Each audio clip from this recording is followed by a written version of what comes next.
ಬಾಗಲಕೋಟೆಯ ನವನಗರದ ಕಲಾಭವನದಲ್ಲಿ ಬುಧವಾರ ಸಾಮಾಜಿಕ ಅಧಿಕಾರಿತಾ ಶಿಬಿರ ಮತ್ತು ಭಾರತ ಸರ್ಕಾರದ ಅಡಿಪ್ ಯೋಜನೆಯಡಿಯಲ್ಲಿ ದಿವ್ಯಾಂಗ ಜನರಿಗೆ ಮತ್ತು ರಾಷ್ಟ್ರೀಯ ವಯೋಶ್ರೀ ಯೋಜನೆಯಡಿ ಹಿರಿಯ ನಾಗರಿಕರಿಗೆ ಉಚಿತವಾಗಿ ಸಾಧನ ಸಲಕರಣೆಗಳನ್ನು ವಿತರಿಸುವ ಕಾರ್ಯಕ್ರಮ ಜರುಗಿತು. ಸಮಾರಂಭವನ್ನು ಜ್ಯೋತಿ ಬೆಳಗಿಸುವ ಮೂಲಕ ಸಂಸದರಾದ ಪಿಸಿ ಗದ್ದಿಗೌಡರ್ ಚಾಲನೆ ನೀಡಿದರು. ಈ ಸಂದರ್ಭದಲ್ಲಿ ಮಾತನಾಡಿದ ಅವರು, ಜೀವನ ಸಾಗಿಸುವ ಪ್ರತಿಯೊಬ್ಬರಲ್ಲಿ ಒಂದೊಂದು ಜ್ಞಾನವಿರುತ್ತೆ. ಒಂದನ್ನು ಬಿಟ್ಟು ಮತ್ತೊಂದನ್ನು ದೇವರು ನೀಡಿರುತ್ತಾನೆ ಎಂದರು.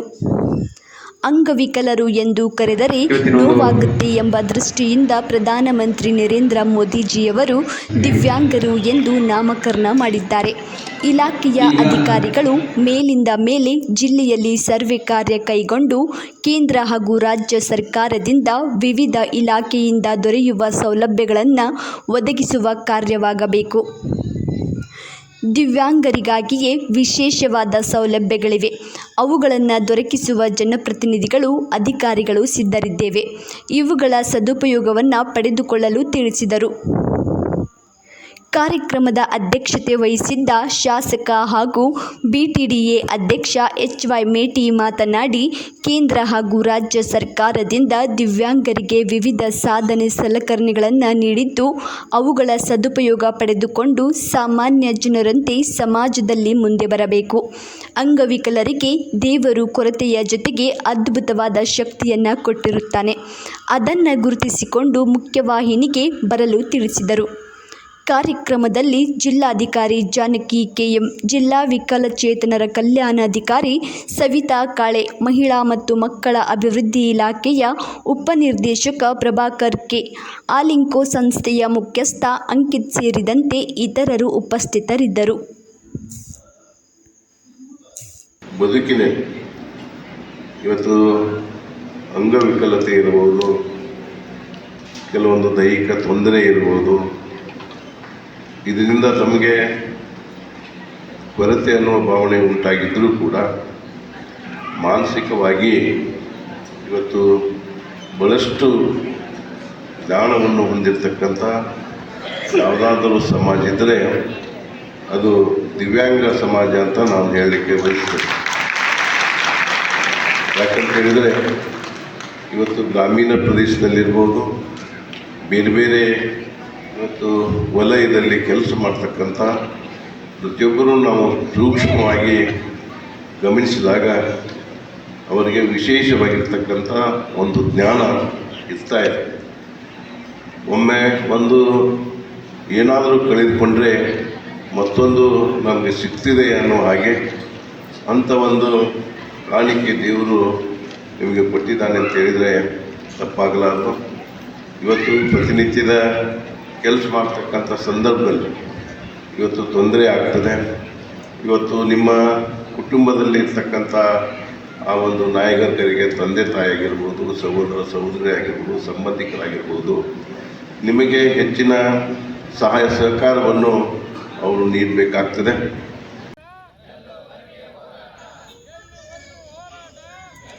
ವಿವಿಧ ಬೇಡಿಕೆಗಳನ್ನು ಈಡೇರಿಸುವಂತೆ ಒತ್ತಾಯಿಸಿ ಬಾಗಲಕೋಟೆಯ ಜಿಲ್ಲಾಡಳಿತ ಭವನದ ಎದುರು ನೇಕಾರ ಸಂಘಟನೆ ವತಿಯಿಂದ ಪ್ರತಿಭಟನೆ ನಡೆಸಿದರು.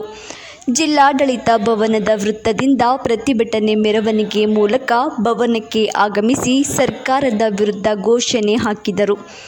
ಈ ಸಂದರ್ಭದಲ್ಲಿ ಮುಖಂಡರಾದ ಶಿವಲಿಂಗ ಟಿರ್ಕಿ ಸೇರಿದಂತೆ ಇತರರು ಮಾತನಾಡಿ, ನೇಕಾರರಿಗೆ ನಿವೇಶನ ನೀಡಬೇಕು, 55 ವಯಸ್ಸಿನ ಹಿರಿಯರಿಗೆ ಸರ್ಕಾರ ಮಾಶಾಸನ ನೀಡಬೇಕು ಎಂಬುವುದು ಸೇರಿದಂತೆ ಇತರ ಬೇಡಿಕೆಯನ್ನು ಈಡೇರಿಸಬೇಕಾಗಿದೆ. ಬೆಳಗಾವಿಯಲ್ಲಿ ನಡೆಯುತ್ತಿರುವ ಅಧಿವೇಶನ ಸಮಯದಲ್ಲಿ ಹಾಗೂ ಬೆಂಗಳೂರಿಗೆ ಹೋಗಿ ಹೋರಾಟ ಮಾಡಿ ಸರ್ಕಾರದ ಗಮನ ಸೆಳೆಯಲಾಗಿದೆ. ಆದರೆ ಸರ್ಕಾರ ತಮ್ಮ ಬೇಡಿಕೆ ಈಡೇರಿಸುತ್ತಿಲ್ಲ. ಈ ಬಗ್ಗೆ ಮುಖ್ಯಮಂತ್ರಿಗಳಿಗೆ ಮನವಿಯನ್ನು ಕೂಡ ಸಲ್ಲಿಸಲಾಗುತ್ತಿದ್ದು, ತಮ್ಮ ಬೇಡಿಕೆ ಈಡೇರಿಸದೇ ಇದ್ದಲ್ಲಿ ಉಗ್ರ ಸ್ವರೂಪದ ಹೋರಾಟ ಮಾಡುವುದಾಗಿ ಎಚ್ಚರಿಕೆ ನೀಡಿದರು.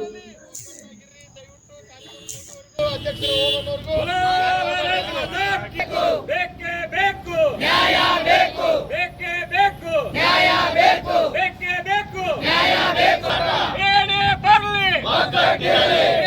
ಬರ್ಲಿ ಅಯ್ಯಯ್ಯೋ ಅಯ್ಯಯ್ಯೋ ಅಯ್ಯಯ್ಯೋ ಅಯ್ಯಯ್ಯೋ ಬೇಕೇ ಬೇಕು ಬೇಕೇ ಬೇಕು ಬೇಕೇ ಬೇಕು ಎಲ್ಲಿಯವರೆಗೆ ಹೋರಾಟ ಯಾತಕ್ಕಾಗಿ ಹೋರಾಟ ಕರ್ನಾಟಕ ರಾಜ್ಯ ನೇಕಾರ ಸೇವಾ ಸಂಘ ರಾಜ್ಯ ಸರ್ಕಾರಕ್ಕೆ ನೇಕಾರರನ್ನು ಕಡೆಗಣಿಸಿರುವ ಜವಳಿ ಸಚಿವರಿಗೆ ಬೇಕೇ ಬೇಕು ಬೇಕೇ ಬೇಕು ಒಂದಾಗಿ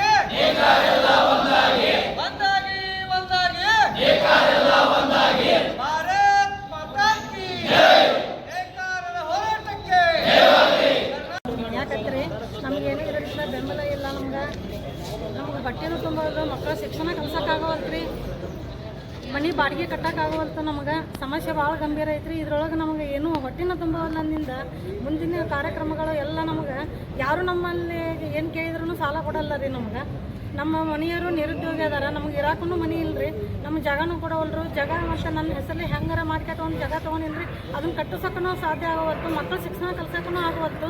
ಮಕ್ಕಳ ಮದುವೆ ಹೆಂಗೆ ಮಾಡಬೇಕು, ನಾವು ಜೀವನ ಹೆಂಗೆ ನಡೆಸ್ಬೇಕು. ಒಂದು ದಿನ ನಾವು ನೇಯಲಿಲ್ಲ ಅಂತಂದ್ರೆ ನಮ್ಮ ಜೀವನ ಅಲ್ಲಿ ನಿಂತು ಬಿಡ್ತೈತೆ ರೀ. ನಮ್ಮದು ಜೀವನ ಹಿಂಗಾಗಿ ನಮ್ಮದು ಸಮಸ್ಯೆ ಭಾಳ ಬಂದೈತೆ ರೀ. ನಮ್ಮ ಮನೆಯವರು ನಿರುದ್ಯೋಗಿ ಅದಾರ ರೀ. ನನ್ನ ಒಬ್ಬಳಿಂದ ಏನೂ ಮಾಡೋಕ್ಕೆ ಸಾಧ್ಯ ಇಲ್ಲ. ನನಗೆ ನ್ಯಾಯ ಒದಗಿಸ್ಕೊಡ್ಬೇಕು ಅಂತ ನಾನು ಕೇಳ್ಕೊತೀನಿ. ನೇಕಾರರ ಒಂದು ಸಮಸ್ಯೆಗಳು ಸಾಕಷ್ಟು ಇವೆ.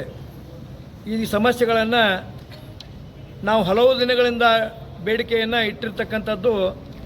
ಅದಕ್ಕೆ ಪೂರಕವಾಗಿ ಸರ್ಕಾರ ನಮಗೆ ಸಕಾಲಕ್ಕೆ ಯಾವುದನ್ನು ಕೂಡ ಪೂರೈಸ್ತಾ ಇಲ್ಲ.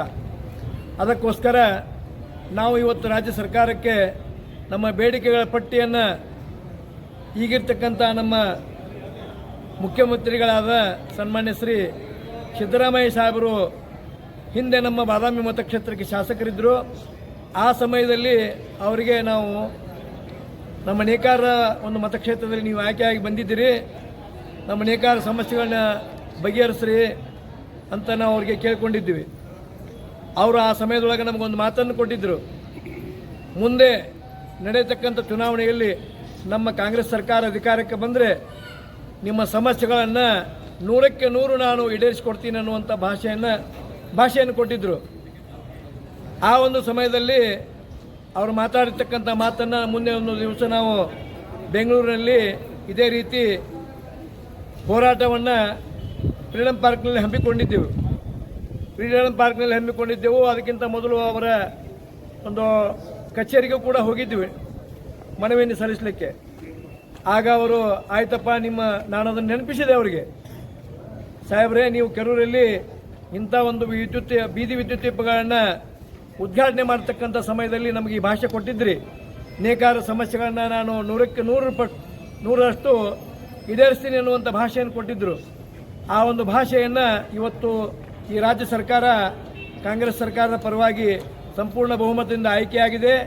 ನೀವೇ ಮುಖ್ಯಮಂತ್ರಿಗಳಾಗಿದ್ದೀರಿ, ಈ ಒಂದು ಸಮಸ್ಯೆಯನ್ನು ನೀವು ಬಗೆಹರಿಸ್ತೀರಿ ಅಂತ ನಾವು ನಿಮ್ಮಲ್ಲಿ ಒಂದು ಆಸೆ ಇಟ್ಕೊಂಡು ಇಲ್ಲಿಗೆ ಬಂದೀವಿ.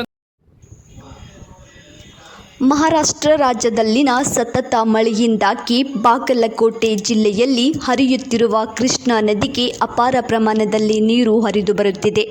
ಮಹಾರಾಷ್ಟ್ರದ ಕೊಯ್ನಾ ಜಲಾಶಯದಿಂದ ನೀರು ಹರಿದು ಬರುತ್ತಿರುವ ಹಿನ್ನೆಲೆ ಜಮಖಂಡಿ ತಾಲೂಕಿನ ಚಿಕ್ಕಪಡಸಲಗಿ ಗ್ರಾಮದ ಬಳಿ ಇರುವ ಶ್ರಮಬಿಂದು ಸಾಗರಕ್ಕೆ ಅಪಾರ ಪ್ರಮಾಣದಲ್ಲಿ ನೀರು ಬರುತ್ತಿದೆ.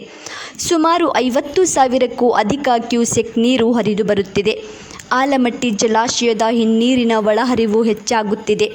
519.60 ಮೀಟರ್ ಸಂಗ್ರಹ ಸಾಮರ್ಥ್ಯ ಇರುವ ಆಲಮಟ್ಟಿ ಆಣೆಕಟ್ಟಿನಲ್ಲಿ ಈಗ 511.98 ಮೀಟರ್ ನೀರು ಸಂಗ್ರಹವಾಗಿದ್ದು 56,000 ಕ್ಯೂಸೆಕ್ ನೀರು ಒಳಹರಿವು ಇದೆ.